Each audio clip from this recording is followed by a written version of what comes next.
आनंद महाराज तो येडा नाही नाही नाही, आम्ही त्याच्या नादाला अजिबात लागलेलो नाही. हा, ही आमची सारखी जाते त्याच्याकडे. हो ना, आई आणि तिच्या मैत्रिणी जात असतात त्यांच्या आश्रमात अगदी नट्टापट्टा करून. अहो त्याचं काय आहे, घरी गप्पा मारायच्या ना, त्या तिथे आश्रमात जाऊन मारतात एवढंच. त्याचं नाव जरी आलं तरी असेल. अहो पण यांच्या प्रोफाईल वर तर सगळ्यात आधी त्यांचंच नाव लिहिलं होतं, अत्यानंद महाराजांचा आशीर्वाद असं. अहो तो प्रोफाईल आईने बनवलं तर ते प्रोफाईल. बाबा ती जात असते तिकडे. म्हणजे तुम्ही त्यांचे भक्त नाही? मी आणि ते आत्याचं भक्त. काय वेळ लागला काय मला? अरे याडा येतो, याडा डोक्यावर पडलाय तो. आणि माझ्याकडे वेळ नाही अशा गोष्टींसाठी. फालतू टाइमपास तिकडे काहीतरी.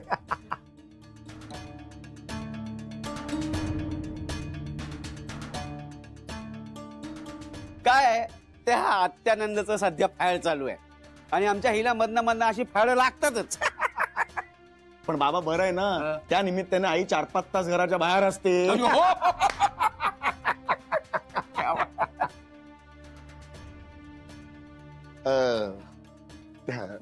बाय द वे, स्वयंपाक येतो तुम्हाला? येतो.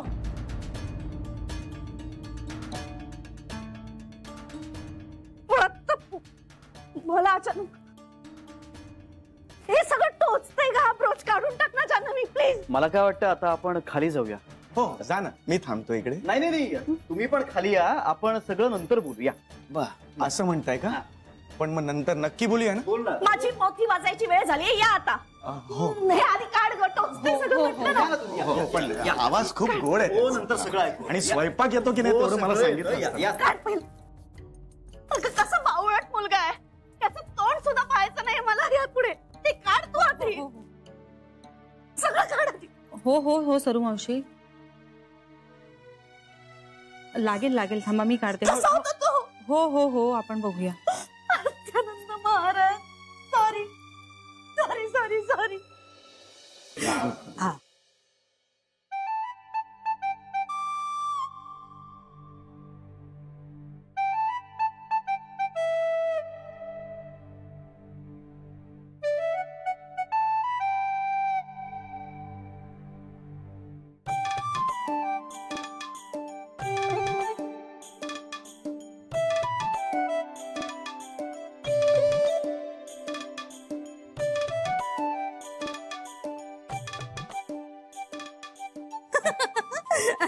हे बघा, आमचा मुलगा की नाही अगदी दृष्ट लागण्यासारखा आहे.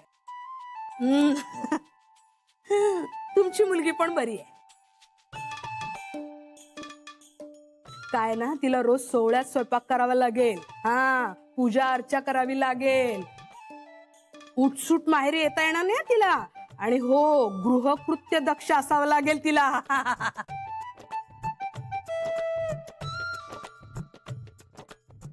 चला आता ठरलं, चला.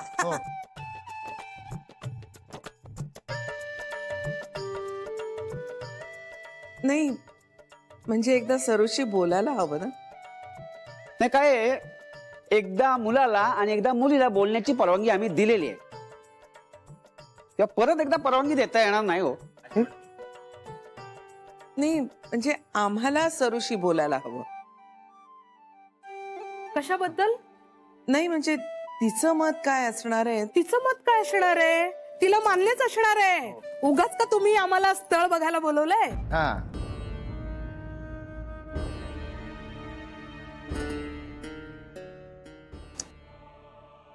चला मुलीला बोलवा, म्हणजे पुढचं आपण सगळं उरकून टाकू.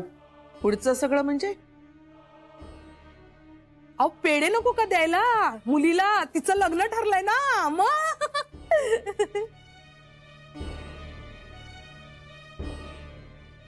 नर्मदा, सरूला आण जा.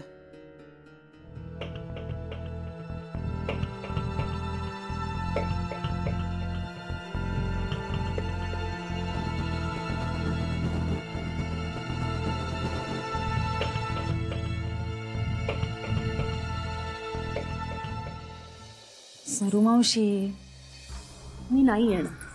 नाही नाही नाही येणार ग मी काय यायचं खाली. सरे निरोप द्यायला. अगं काय चाललंय हे? किती आक्रस्ताळेपणा करतेस? आणि हे काय कपडे कशाला बदलून बसलीस? कारण मला त्या बावळट मुलासमोर जायचं नाहीये. अगं आई मी पण खूप समजावलंय पण नाही ऐकत आहेत त्या. मला नाही यायचं खाली.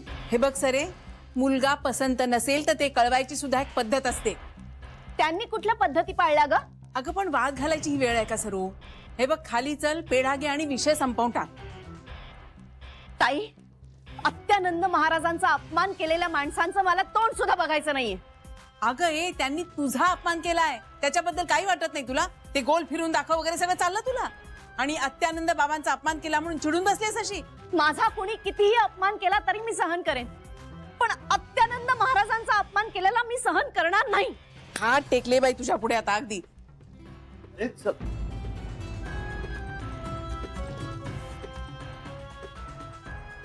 आई खाली वाट बघतायत सगळे. मावशी चल ना खाली. मी नाही येणार. म्हणजे मला मुलगा पसंत नाही, मी खाली येणार नाही. बरं आपण त्यांना हे सगळं नंतर कळवूया, पण आता खाली तर चल. अरे केव्हाची मीही हेच सांगते हिला, पण ऐकेल तर शपथ. सरे अगं बरं दिसतं का असा चक्रमपणा करणं? तू काही म्हण, मी खाली येणार नाही. सरे श्री, अरे बघ ना, तू तरी सांग ना हिला काहीतरी. आई काय म्हणतील ह्याची जास्त काळजी वाटते मला. सरू मावशी, आईजींना कळलं तर खरंच त्यांनाही नाही आवडणार ना असं वागलेलं. मी बोलेन आईंची, माफी मागेन त्यांची, पण मी खाली येणार नाहीये. सरे ओके ओके ओके आई, मी खाली जातो, बघतो काय होतं ते. हं? बघ बाबा काय होत आहे आता. कुठल्या तोंडाने त्या लोकांशी बोलायचं सांग? आई तुम्ही शांत व्हा. तुम्ही एक काम करा, इथेच थांबा सरू मावशींबरोबर, ठीक आहे? मीही जाते खालती आणि बघते काय होत आहे ते. बघा बाई काय जमतंय तुम्हाला ते. सरे काय किती हट्टीपणा करतेस? मला काही ऐकायचं नाहीये, मी खाली जाणार नाही. अगं पण तुला तो मुलगा आवडला म्हणून बोलावलं होतं ना त्यांना आपण. कसं समजावायचं? म्हणून लग्न होत नाही तुझं बघ.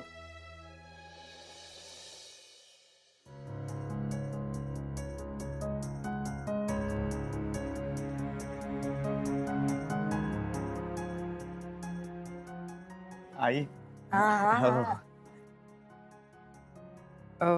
आई मी जाऊन बघू का सरूच्या खोलीत? इतका वेळ का लागतोय ते? हा जाऊन बघू का? इतका वेळ का लागतोय ते? हो जा ना कोणीतरी.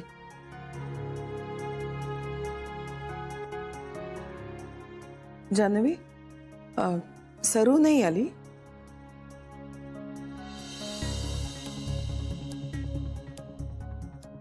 नाही, त्या नाही आल्या.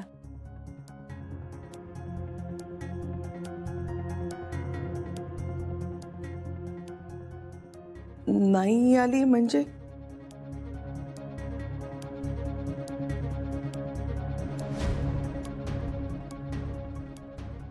मी बघून येते. नाही, त्या नाही येणार. अगं बाई लाजते वाटते ती. काय हरकत नाही, काय हरकत नाही. तुम्ही द्या हे पेढे. तुम्ही दिले काय आणि मी दिले काय सारखेच घ्या. चला आजी कधी येऊ मुहूर्त बघायला? एक मिनिट.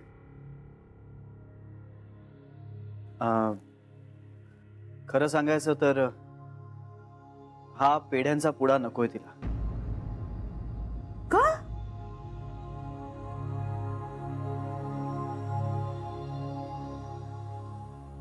म्हणजे तिला पसंत नाहीये हे स्थळ.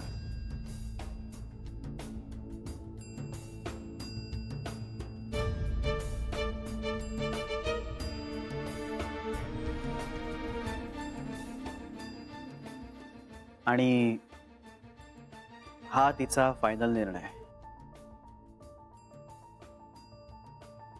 तेव्हा म्हणजे प्लीज राग मारून घेऊ नका. आमचा मुलगा नापसंत आहे? हे कसं शक्य आहे? मला वाटलंच होतं. मला वाटलंच होतं ह्या मुलीतच काहीतरी प्रॉब्लेम असणार म्हणून. हो हो काय हो, नाहीतर काय अख्खा दिवस वाया घालवला आमचा. अहो चांगली महाराजांच्या प्रवचनाला गेली असते चला द्या ते पेढे द्या. चला चला हो पाठ घ्या पाठ घ्या. आई मला चक्कर येते ए बाळ घरी जाऊन पडा. हा तुला टेन्शन आलंय का? काही नाही रे, एक सुंदर मुलगी येईल तुझ्या आयुष्यात, काही काळजी करू नको. हा ह्याला टेन्शन आलं ना की अशी चक्कर येते. हो कांदा देऊ का सोबत? काय नको काय नको. हा चल पप्पू चल. ए बाळ चल ग पिंके चल. आओ चला चला चला.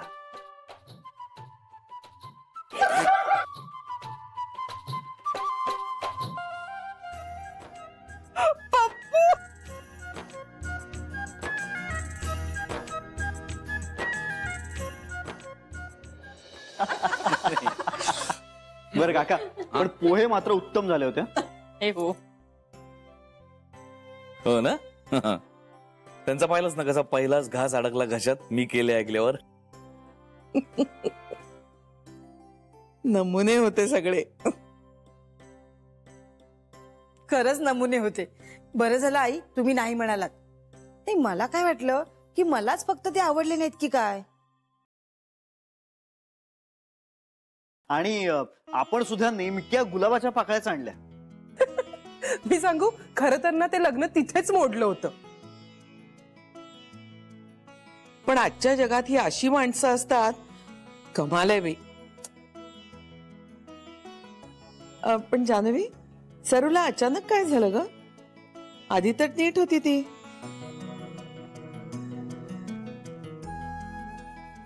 अहो ऍक्च्युली त्यांनी सरू मावशीला असं सांगितलं की त्यांच्यापैकी कुणालाच ते अत्यानंद महाराज आवडत नाहीत. म्हणजे फक्त आईना आवडतात आणि खूप नावं वगैरे ठेवली अत्यानंद महाराजांना, म्हणून मग मावशी चिडल्या.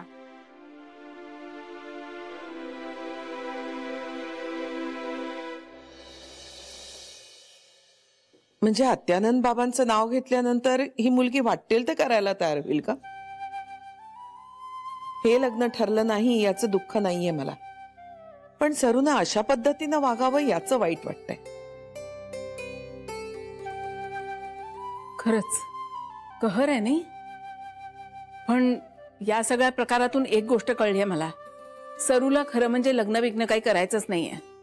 फक्त त्या बाबांचं नाव ऐकलं आणि जरा हुरळली एवढंच. तेच जास्त गंभीर आहे. सरूशी शांतपणे बोलायला पाहिजे एकदा. नाही बोलच तू, म्हणजे हे महत्वाचं आहेच. पण खरं म्हणजे आज आपली सरू वाचली हा एका अर्थाने. न ते असल्या नॉनसेन्स लोकांच्या घरात गेली असती ती, वधू परीक्षा वगैरे करतायत. मला उगाच अपराधी असल्यासारखं वाटतंय. म्हणजे हे सगळं माझ्यामुळे सुरू झालं ना. तरी श्री म्हणाला होता मला, जान्हवी जाऊ देत, तू अपराधी वाटून घ्यायचं काही कारण नाहीये. हे बघ तू चांगल्याच भावनेने केलंस. आता ही माणसं अशी निघाली म्हणून, चांगली असती तर ठरलंच असतं ना तिचं लग्न.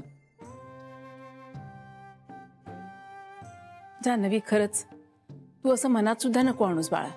अगं असा अपराधी भाव नको ठेवूस मनात. खरं तर आपलंच चुकलं. ते न कांदा वगैरे आणून द्यायला नकोच होता, तसाच पडून द्यायला होता बेशुद्ध. अहो काही काय बोलताय. नाही तर काय, नाहीतरी शुद्धीवर येऊन काय दिवे लावलेत. डायरेक्ट अँब्युलन्स बोलवून हॉस्पिटलमध्ये पाठवून दिलं असतं पार्सल. आपला वेळ वाया घालवला.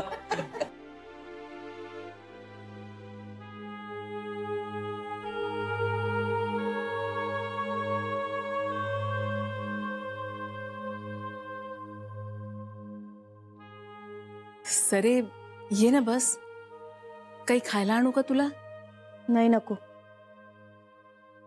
सरू जे झालं ते झालं, सोडून देते. नाही आई, मी नाही सोडणार.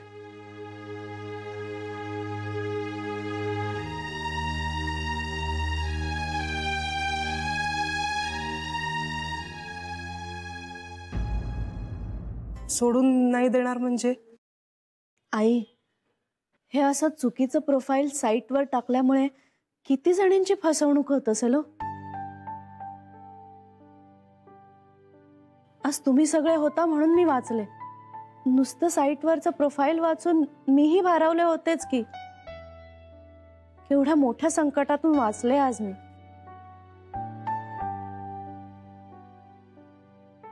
सरे जाऊ दे ना आता, नको विचार करूस या गोष्टीबद्दल. अगं होतात अशा गोष्टी. नाही व्हायला हव्या. चूक आहे हे. सत्यानंद महाराजांमुळे मी यात इतकी पुढे गेले. पण झालं ते एका दृष्टीने बरं झालं. माझे डोळे उघडले. सत्यानंद महाराजांमुळे एक नवीन दृष्टी मिळाली आहे मला. प्रेरणा मिळाली आहे. प्रेरणा? आई, मी एक अत्यंत प्रामाणिक, स्वच्छ आणि पारदर्शक वधूवर सूचक मंडळ काढणार आहे. रे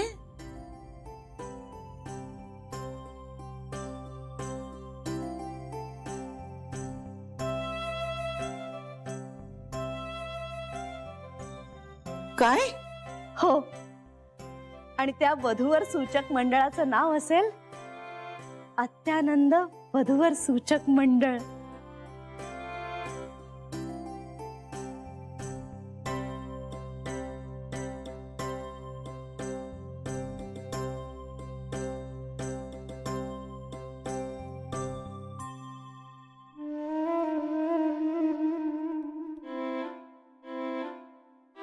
सरे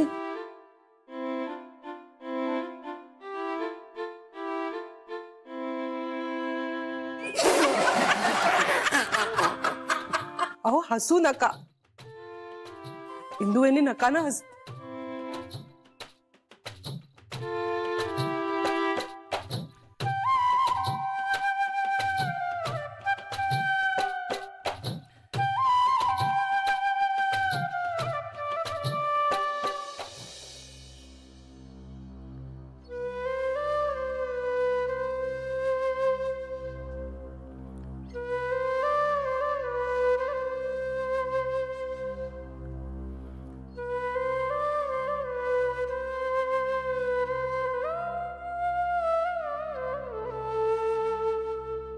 सरू मावशी.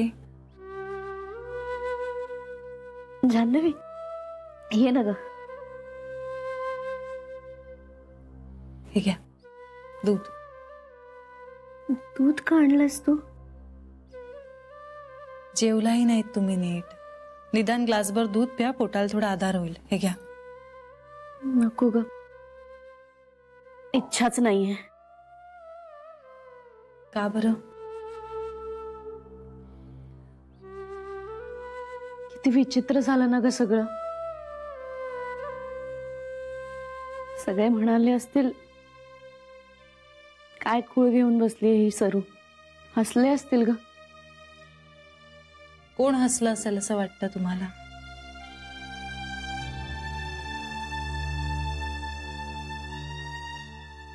असं कोणीच नाही ग. पण प्रत्येकाच्या मनात आलंच असणार काय खुळचटपणा केला सरूने. सरूने किती प्रामाणिक प्रयत्न केला असं आलं सगळ्यांच्या मनात. खरंय, प्रामाणिक प्रयत्न केला मी. पण आता काय होईल माहितीये? कुठल्याही बाबतीत मला सिरियसली घेताना सगळे 10 वेळा विचार करणार. अगदी वधूवर सूचक मंडळ काढण्याच्या बाबतीतही मी सिरियस आहे की नाही असा विचार करतील. पण म्हणजे तुम्ही नक्की सिरियस आहात का? बघ, तुलाही असाच प्रश्न पडला ना? सरू मावशी, आत्ता तुमच्या मनाला काय प्रश्न पडतोय याचा विचार करा बघू. म्हणजे खरंच मनापासून असं करावंसं वाटतंय का तुम्हाला?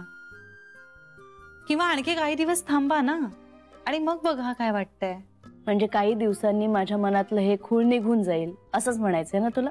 नाही सरू मावशी, मुळात आत्ता माझ्या बोलण्यातून कुठलाच दुसरा अर्थ काढू नका.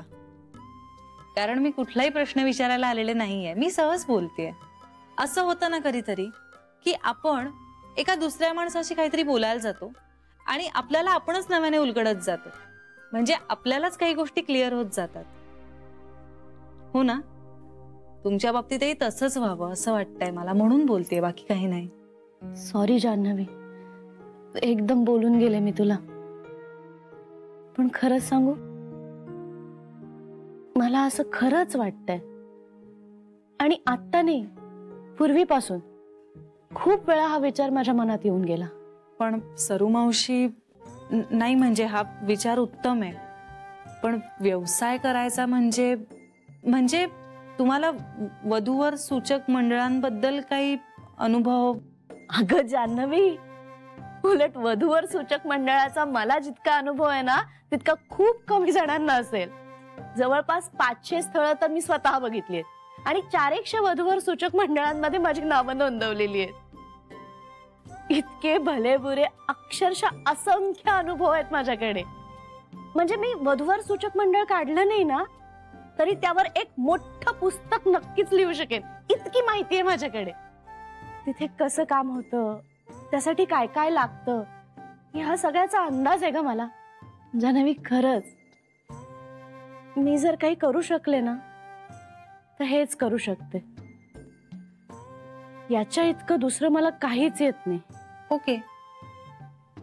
ओके सरू मावशी, मला तुमचं म्हणणं पटलं.